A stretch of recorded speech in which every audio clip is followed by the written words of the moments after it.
جیسا کہ آپ سب کو معلوم ہے کہ کل ایک دفعہ پھر وفاقی حکومت کی طرف سے پاکستانی قوم پر پیٹرول کا اور ڈیزل کا بم گرایا گیا ہے، اور ادھر میٹنگ میں بھی میں نے یہ کہا تھا کہ مطلب جو ٹارگیٹڈ آڈینس کو ہم سبسڈی دینے جا رہے ہیں، تو پاکستان کی تقریباً 45% پاپولیشن جو ہے وہ ابھی پاورٹی لائن سے، غربت کی لکیر سے نیچے آ چکی ہے، اور یہ تقریباً 10 کروڑ لوگ بنتے ہیں پاکستان کی ٹوٹل آبادی کا۔ تو یہ جو امپیکٹ ہے مہنگائی کا، یہ ہماری ان غریب عوام پر جو تقریباً ابھی 45% تک پہنچ چکی ہے،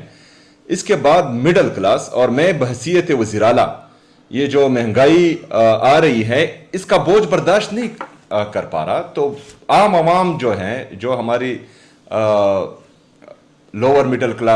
کلاس، حالانکہ اپر مڈل کلاس بھی جو ابھی اس کے بعد مہنگائی آنے والی ہے وہ برداشت نہیں کر پائے گی۔ تو اگر فرض کریں ہم فائر فائٹنگ کر رہے ہیں، جب بھی جو کرائسس آتی ہیں تو اسی وقت ہم کاسمیٹک پالیسیز بنا کر عوام کو ریلیف دینے کے لیے دھکے مارتے ہیں، یہ نہیں ہونا چاہیے۔ ایک قوم ترقی تب کرتی ہے جب اس کی لیڈرشپ ایک ایسی پالیسی بنائے جو مستقل ہو، جس سے فائدہ ہو، جس طرح ہمارے لیڈر، ہمارے قائد جناب عمران خان صاحب نے اپنے دور حکومت میں کیا تھا۔ حالانکہ وہ جس ٹائم پرائم منسٹر تھے تو دنیا پر ایک وبا آئی تھی کورونا کی، اس میں پوری دنیا جو ہے افیکٹ ہوئی تھی، پوری دنیا میں مہنگائی آئی تھی، لیکن اس کے باوجود بھی پاکستان عمران خان صاحب کے دور میں 6.1% سے گروتھ کر رہا تھا۔ ہمارا پیٹرول جو ہے وہ باہر دنیا میں 117 سے $120 فی بیرل تھا، لیکن انہوں نے اپنی کامیاب پالیسی کے تحت پاکستانی قوم کے لیے اس پیٹرول کی قیمت $150 مختص کی تھی۔ لیکن اب آپ دیکھیں، مطلب پاکستان کے 75 سالوں میں پیٹرول کی قیمت $150 بڑھی تھی، اور صرف یہ 3 سالوں میں پیٹرول کی قیمت تقریباً $300 سے زیادہ بڑھ چکی ہے۔ تو یہ کس کی ناکامی ہے؟ یہ ان کی ناکامی ہے جو اس ملک پر مسلط کر دیے گئے ہیں، کیونکہ ان کے پاس کوئی پالیسی نہیں ہے، ان کے ذہن میں کوئی ریفارمز ہی نہیں ہے، وہ پاکستان کا سوچتے ہی نہیں، پاکستانی عوام کا سوچتے ہی نہیں۔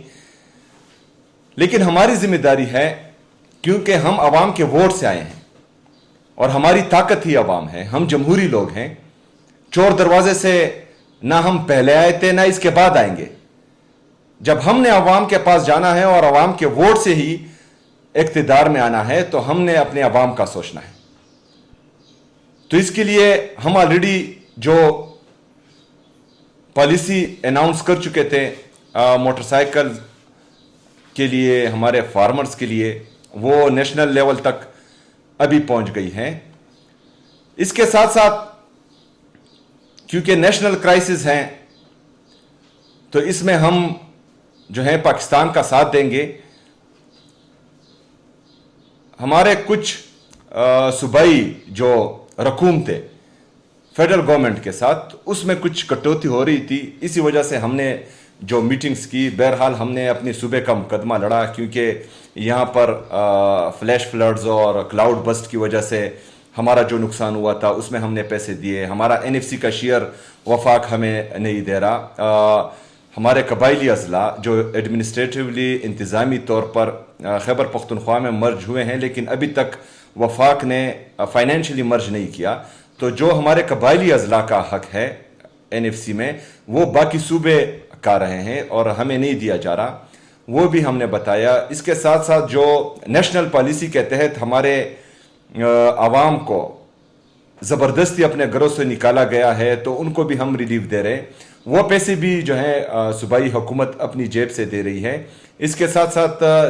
نیشنل پالیسی کے تحت دوبارہ دہشت گردی نے سر اٹھا لیا ہے، تو اس کو بھی جو ہے ہم کاؤنٹر کرنے کی کوشش کر رہے ہیں، اور اس پر بھی ہمارا کافی سارا پیسہ لگ رہا ہے۔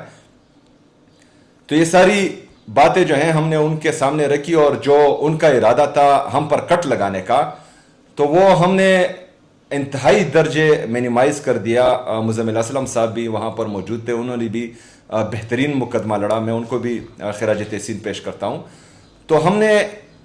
یہاں پر خیبر پختونخوا کی حکومت ہمارے ساتھ ہے، ہم نے خیبر پختونخوا کی عوام کے لیے ہم سے جو ہو سکے وہ بہترین ریلیف دینا ہے، اور اس کے ساتھ ساتھ خیبر پختونخوا کی عوام کے ساتھ ہم نے پاکستان کا مقدمہ بھی لڑنا ہے، کیونکہ ہم سمجھتے ہیں کہ جو عوامی مینڈیٹ کے ساتھ آتے ہیں وہ پاکستان کا ہی سوچتے ہیں، لیکن جو چور دروازوں سے آتے ہیں ان کو صرف جو ہے اپنے لیے جہاز خریدنے کے لیے کا موقع ہی ہوتا ہے، باقی جو ہے وہ عوام کا نہیں سوچتے۔ نیشنل یا وفاقی حکومت اس کو چاہیے پالیسی بنائیں پاکستان کے لیے، کیونکہ ہماری جو فارن ریزرو ہے، اگر فرض کریں اسی طریقے سے ہم پیٹرول خریدتے رہیں اور ہمارے ٹریڈ ڈیفیسٹ ہے پاکستان میں، تجارتی خسارہ دن بدن بڑھتا جا رہا ہے، کیونکہ ایکسپورٹ ہے ہی نہیں اور امپورٹ دن بدن بڑھتا جا رہا ہے۔ جو ہمارے ساتھ آلریڈی ڈالر ہے تو وہ امپورٹ کرنے میں ملک سے باہر ہی جائیں گے، تو اس سے جو امپیکٹ پڑے گا ہمارے روپے کی قدر کم ہوگی، اس سے مزید مہنگائی آئے گی۔ جو ہمارے پیٹرول اور ڈیزل کے پرائسز بڑھے ہیں، اس سے بجلی بھی مہنگی ہوگی، مزید عوام پر بوجھ آئے گا، انفلیشن بھی ہوگی، ان امپلائمنٹ بھی ہوگی۔ تو یہ تمام چیزوں کے لیے جو ہیں میرے خیال میں ایک جو ہے فیوچر کی پالیسیز بنانی چاہیے وفاقی حکومت کو، کوئی پلان سامنے لانا چاہیے، فائر فائٹنگ نہیں ہونی چاہیے۔ جس طرح عمران خان صاحب نے پاکستان کا جی ڈی پی گروتھ 6.1% پر لے کر گئے تھے، ہمارا انڈسٹریل گروتھ ہو رہا تھا، ہمارا ایگریکلچر گروتھ ہو رہا تھا، ہماری ریمیٹنسز پاکستان کی تاریخ میں پہلی دفعہ تقریباً $33 بلین تک پہنچ چکے تھے، ہمارا ٹریڈ سرپلس تھا کیونکہ ایکسپورٹ زیادہ ہو رہی تھی، امپورٹ کم ہو رہی تھی، اور پاکستان ترقی کر رہا تھا۔ لیکن بدقسمتی سے وہ حکومت گرائی گئی بیرونی سازش کے ذریعے، اور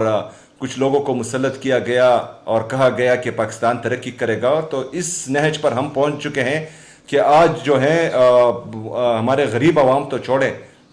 مڈل کلاس تو چھوڑے، اپر مڈل کلاس والے لوگ بھی رو رہے ہیں۔ تو میں چاہتا ہوں کہ ہماری حکومت خیبر پختونخوا میں ایک پروونشل کرائسس پالیسی لائے، تاکہ جتنی بھی ہمارے آفات آتے ہیں، چاہے نیچرل ڈیزاسٹر ہو، چاہے نیشنل کرائسس ہو، تو اس میں ہم جو ہیں سب سے پہلے اپنے عوام کو دیکھیں اور اپنے عوام کے لیے ہر ممکن کوشش کریں کہ ان کو ریلیف دیں اس کے تحت۔ دوسرا، جو ہمارے موٹر سائیکل والوں کو، فارمرز کو تو ہم نے ریلیف دے دی، تو میں چاہتا ہوں کہ اس میں جو ہے ہم ہمارے جو باقی لوگ ہیں جو یہ مہنگائی برداشت نہیں کر پائیں گے، تو اس کے لیے بھی ایک پالیسی پر ہم کام کر رہے ہیں، تو انشاءاللہ وہ بھی آپ کے سامنے رکھیں گے۔ اور ہم چاہتے ہیں کہ مہنگائی کے اس دور میں، اور جو پیٹرول اور ڈیزل کا بم عوام پر گرایا گیا ہے، تو اس میں ہم اپنے لوگوں کو میکزیمم سپورٹ دیں اور ان کو جو ہے اس مہنگائی کے بوجھ تلے دبنے نہ دیں۔ شکریہ۔